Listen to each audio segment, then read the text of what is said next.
So 5 ways to make your game better on Twitch. Today in the game business, we're all looking for an edge, right? We're all looking, it's a game of inches, right? We're all trying to find a way to stand out and pull in more potential customers and make them paying players, and continue to make them engaged players in our game, so they will continue to pay and fund our efforts going forward.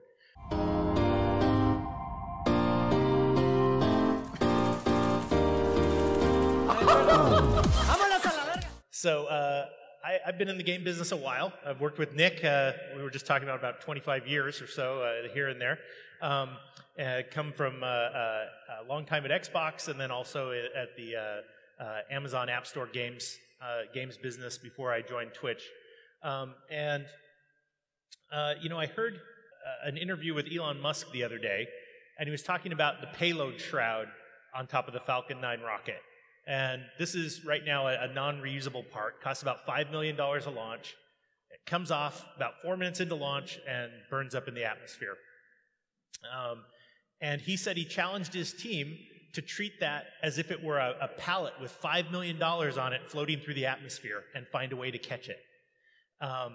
And so I guess that's a good way to think about what we're going to talk about today, right?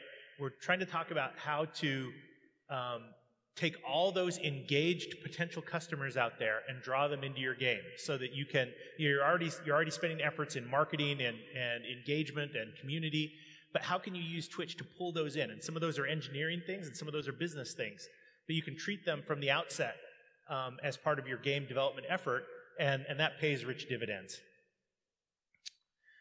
So this is the kid that always beats you when you play on Xbox Live and then says horrible things about your mother. But that aside, the numbers here tell a great story about the scale of Twitch. 100 million active devices per month. 38% of our viewing time is on mobile. We've got 2.2 million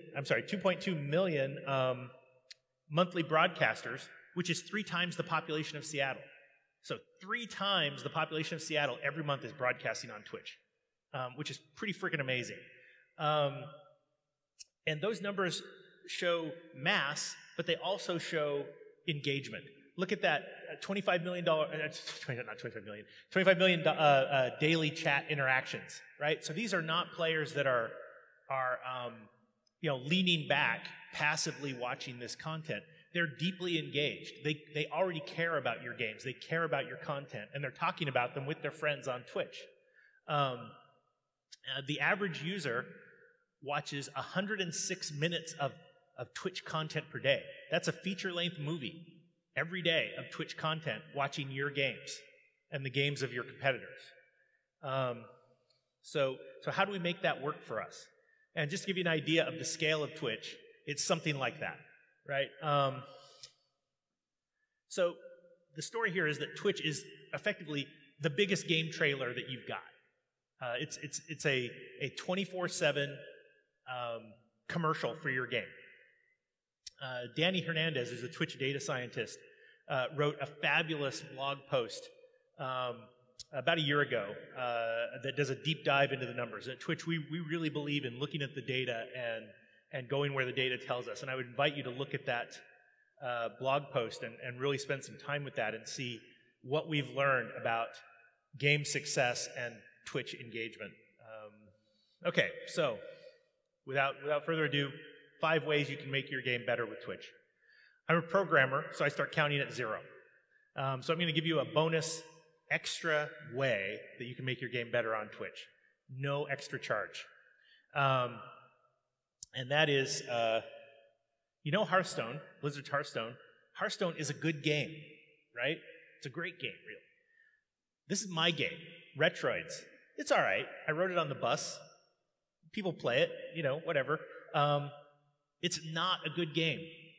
Make games like Hearthstone. Make good games, right? That's the first rule. And certainly, good games and great games can succeed without Twitch. Don't tell anybody I told you that. That's entirely possible, right?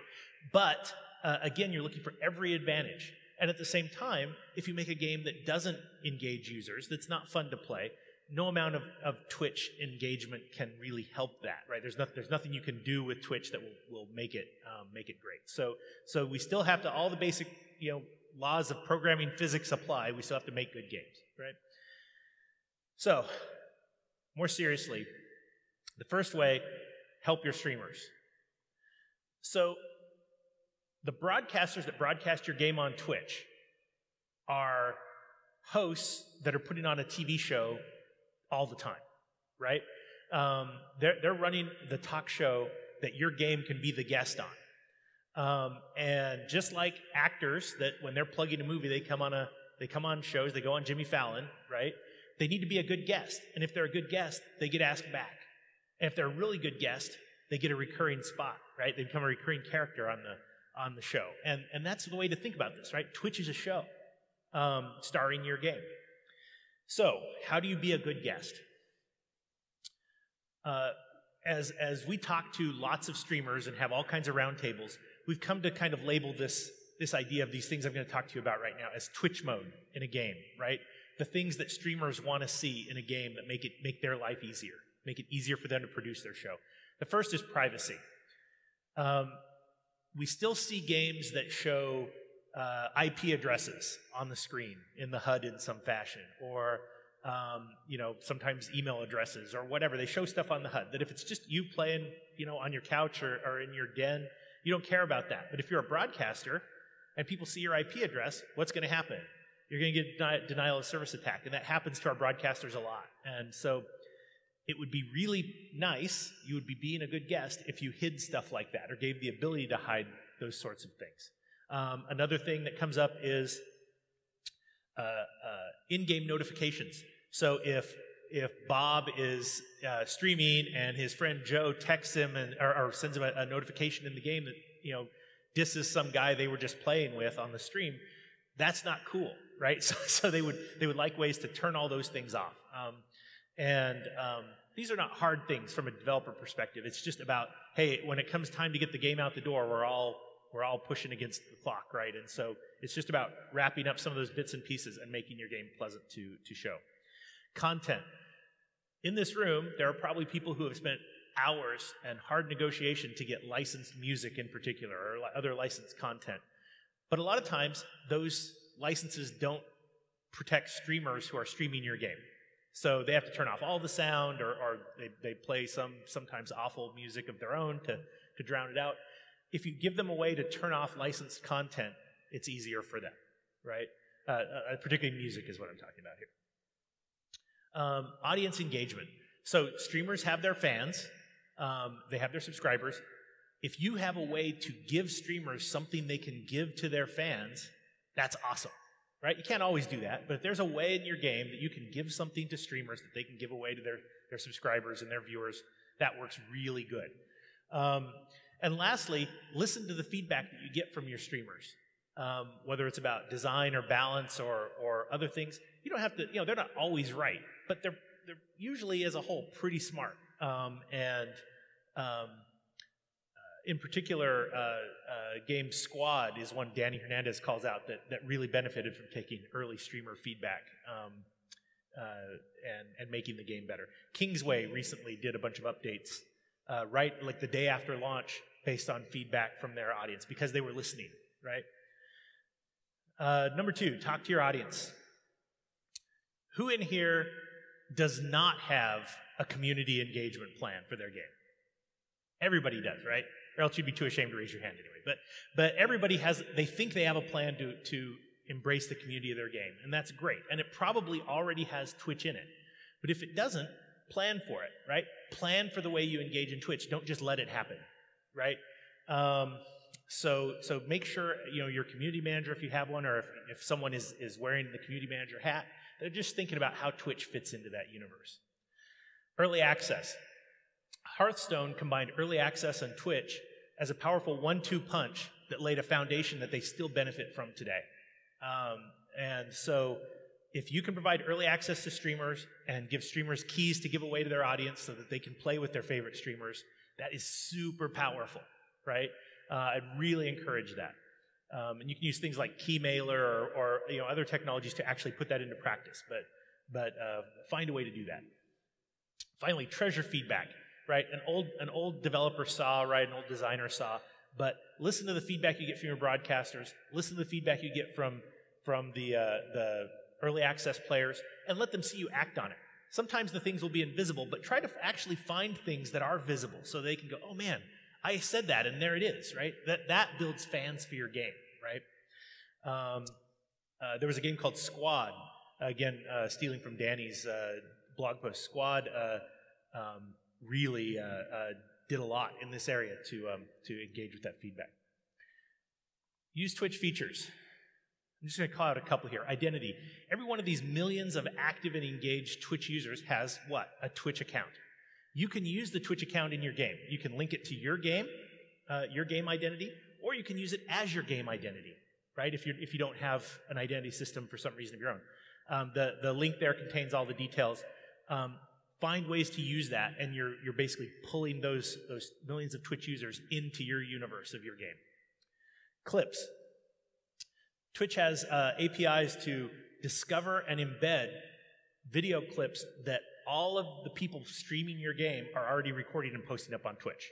So right in your game client, you can have a page that you can present these video on demand clips, so that when a player is in between matches or they're having a little downtime, they don't have to leave your client and go find something else to do. They don't have to go watch Twitch in a browser.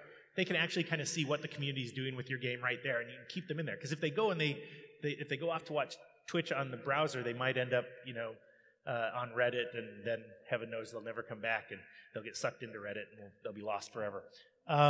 Embedded chat. Similarly, you can keep all that good love going by putting the Twitch community chat, or the Twitch chat iframe or IRC right into your game. And again, here's a couple links on how to do that. More is coming soon, right? Teaser number 1, more coming soon. We have a new technology called Drops that we introduced in March, right before GDC. And Drops is about incentivized engagement. And basically what you do is you say, hey, users, if you connect your Twitch account to my game, and then you watch Twitch videos, you'll get stuff in the game, right? That's the premise, right? So you market that message to the players. You give them a way to link their Twitch account. The player goes and watches stuff while he's at work. He has the little video going up in the corner while he's supposed to be doing something else. We've all seen it, done it, whatever. Every time they watch, for every minute that Bob is watching the video, you get a ping back, a post back that says, Bob watched for a minute. Bob watched for a minute. It doesn't matter who's broadcasting. The broadcaster doesn't have to do anything. The player doesn't have to do anything other than link their account. You'll get this data back. And then what can you do? You can say, wow, Bob, you've watched for 20 minutes. This is your first time. Here's a vanity item. Here's an achievement. Here's a doodad in the game, right? Whatever it is, you decide. And how often and what the bar is for getting something. And you notify them usually with a chat bot. Then you pull them back into the game to claim those rewards. While they're in the game, they play. Then they go, oh, I'm kind of stuck on this level. I'm kind of stuck with this map pack. I'm having a hard time with this boss. I'm going to go watch some more. And now we have the loop, right? And there's dopamine, and there's psychology, and there's all this stuff going off all over the place on this screen, right? So this is where you can really, and also I always tell people that sometimes the reward needs to be a chance of something that turns out to be nothing, because anticipation is as good as a thing sometimes, right? So, all right. These are just a quick view. I'll kind of gloss over this. Great numbers from some initial users of initial partners with our Drops technology. High Res, up 34% peak concurrent viewers. Rocket League, increase of 322% from Season 2 after they added incentivized engagement. Bethesda, huge results from their E3 showcase with using Drops. Also, I'll add, not on this slide here, Fortnite built their own system for incentivized interactions using Twitch, because they did theirs before we released ours, and has also had good results. So it's not that, Drops wraps some things up in a package so you don't have to do the work. But what the premise here is incentivize the engagement for the user, right? And whether you build it or whether you use ours, the results are spectacular. Finally, sell your game on Twitch. Another new thing you can do on Twitch is you can sell your game. You can sell your game to people who are, your game and your items, by the way, to people who are already interested in your game. You don't have to go out and spend money to get, the nameless, faceless masses interested in your game. They're already interested. They're already watching it, right? So they're watching their favorite streamer, and they can support their streamer by buying their game, buying your game. So here we're looking at Brawlhalla. You can see there I've circled, so this is some channel page for Brawlhalla. You can click there and you can buy, in this case, virtual currency packs. Could be anything, season passes, map packs, cosmetics, whatever. The game itself. Right there, while they're watching. And, by the way, if it's a partner that's opted in to share revenue, then they'll receive a revenue cut. And we know that our viewers love that. They love the idea that not only are they buying the game that they're already interested in, but they're supporting this broadcaster that they like already, right? Also with Twitch Commerce, we have game detail pages that show kind of all the items and videos and descriptions. We have a launcher. If any of you have used Twitch Prime and got some of the games there or items they distribute there, often the games are delivered in the Twitch app game library, which I'm showing there. So if you want Twitch to deliver the bits, we can do that too, right? Or we can just entitle things in the game you already have, which works great for free-to-play scenarios. Second teaser, August 31st. The countdown has started. Super exciting stuff for developers relating to Twitch. I've shared a few things today. Right before PAX West, the day before PAX West, 28 days from now, there's going to be an awesome avalanche of cool stuff. So I encourage you to tune into that. Thanks, Mom. All right. So recapping what we said here,